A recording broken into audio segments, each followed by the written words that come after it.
Welcome to ancient Egypt and the ancient Middle East, where some of the greatest civilizations were truly born, where the kings of these civilizations showed their eternal power by commissioning massive structures and detailed works of art.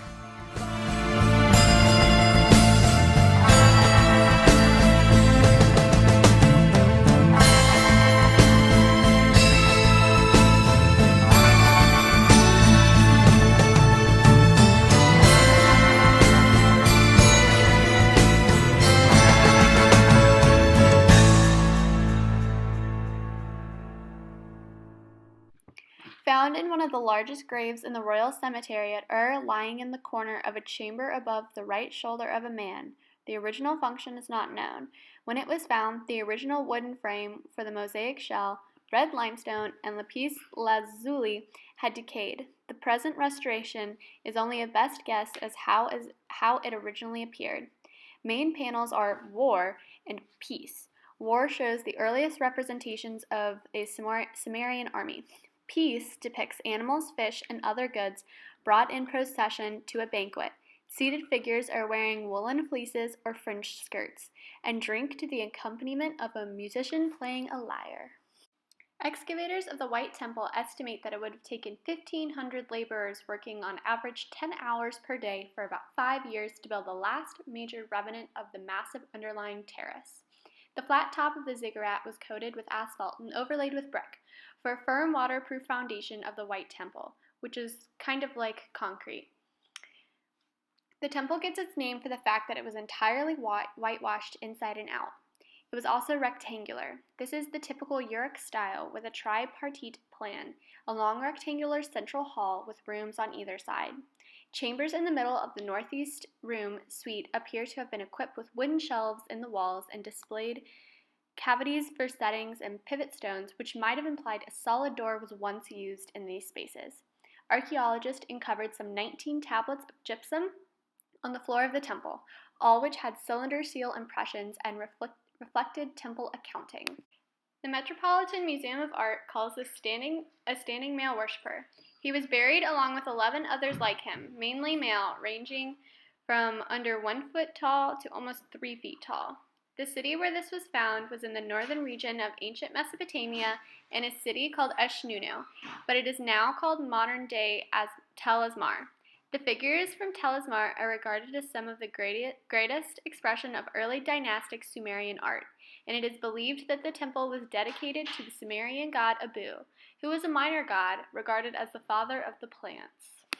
This is the stele code of Hammurabi. Hammurabi was the great king of Babylon and conquered much of northern and western Mesopotamia by 1776 BCE.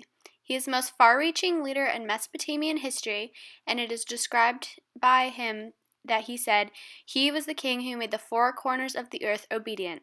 This is shown by the Code of Hammurabi, the first written down laws in human history. The laws were written down as stele, which is a vertical stone monument or marker often inscribed with text or relief carving. We can also view this as a moment presenting Hammurabi as an exemplary king of justice. Hammurabi is seen as receiving the laws from the god Smosh, who is seated, complete with the thunderbolts coming from his shoulders. The emphasis here is Hammurabi's role as a pious theocrat that made the laws themselves come from the gods.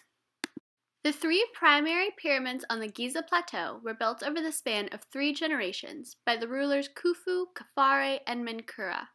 Each pyramid was part of a royal grave equipped with everything a dead pharaoh may need for the afterlife. That also included a temple at its base and a long stone causeway leading from east from the plateau to a valley temple on the edge of the floodplain.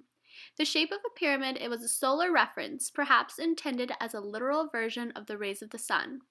Text talks about the sun's rays as a ramp the pharaoh mounts to climb the sky, were actually used as a staircase, supporting this theory.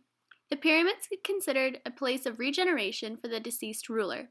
It is likely that there is a permanent group of skilled craftsmen and builders who were supplemented by seasonal crew of approximately 2,000 subscripted peasants.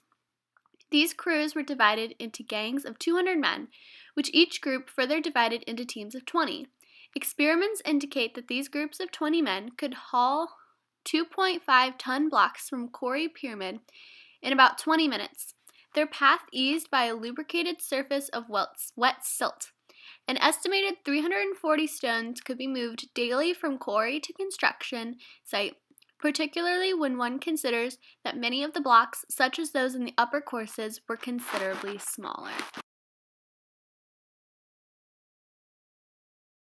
Right next to the causeway leading from Khafra's temple to the Morinari temple of the other pyramids, since the first truly colossal sculpture in Egyptian history, the Great Sphinx. The close association indicates that the massive depiction of a relaxing lion with the head of a king was carved in the likeness of the pharaoh Khafra. The Sphinx is carved from the bedrocks of the Giza Plateau, and it appears that the core blocks used to construct the king's valley temple were quarried from the layers of stone that run along the upper sides of the massive image.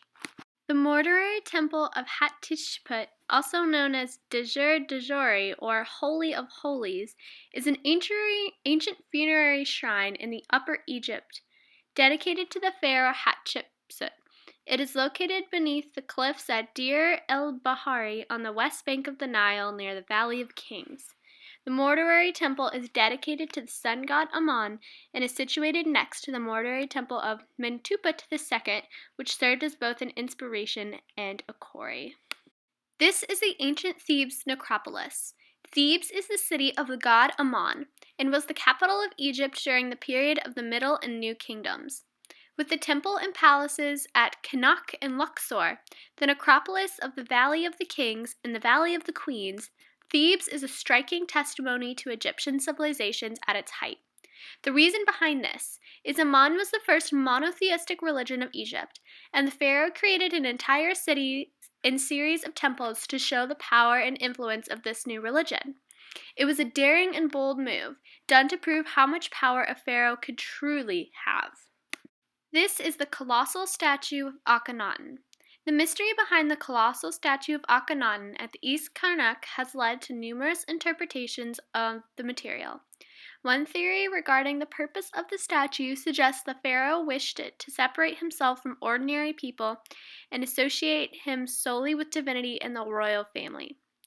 Another theory suggests that Akhenaten was depicted in his true form, claiming that he suffered from a disease that caused the disfigurations, such as the large hips and subtle breasts. Several pathologists have studied the abnormalities in the statue's physical attributes, one resulting in a diagnosis that Akhenaten suffered from a disorder of the endocrine system called Fornix syndrome. However, this theory has been debunked due to the fact that most suffer from this disease are mentally retarded and unable to sire children, both of which are side effects that Akhenaten did appear not to have. Another related theory is that Akhenaten may have suffered from a rare genetic disorder named as Martin's syndrome. Even if that is true, Akhenaten displayed a much more casual and much more true-to-life depiction of himself, something that is way different than any other pharaoh had ever done before in history. This is Akhenaten, Nefertiti, and 3 daughters. It is one of the first true family portraits in history, and it is the very first family portrait in Egyptian history. This is different from any other portrait or inscription of any other pharaoh because it showed Akhenaten and Nefertiti in a casual setting. The sunken relief of this stone shows that the couple was relaxed with their children, an unknown and undocumented act for this time or ever before. Lastly, we have Hunefer's Book of the Dead. Hunefer's high status is reflected in the fine quality of his Book of the Dead, which was specifically produced for him. This Apatoxokeros figure, inside which the papyrus was found, are the only objects which can be described to Hunefer. The papyrus of Hunefer is characterized by its good state of preservation, and at large, the clear vinaigrettes or illustrations are beautifully drawn and painted. The vignette illustrated in the opening of the mouth ritual is one of the most famous pieces of papyrus. The British Museum collection and gives great detail of information of this part of the funeral. The centerpiece of the upper scene is the mummy of Hunefer, shown supported by the god Anubis, or priest wearing a jackal mask. Hunefer's wife and daughter mourn, and the 3 priests perform rituals. The 2 priests with the white ashes are carrying out the opening of the mouth ritual. The white building at the right is a representation of the tomb, complete with a portal doorway and a small pyramid. Both these features can be seen in the real tombs from this day from Thebes.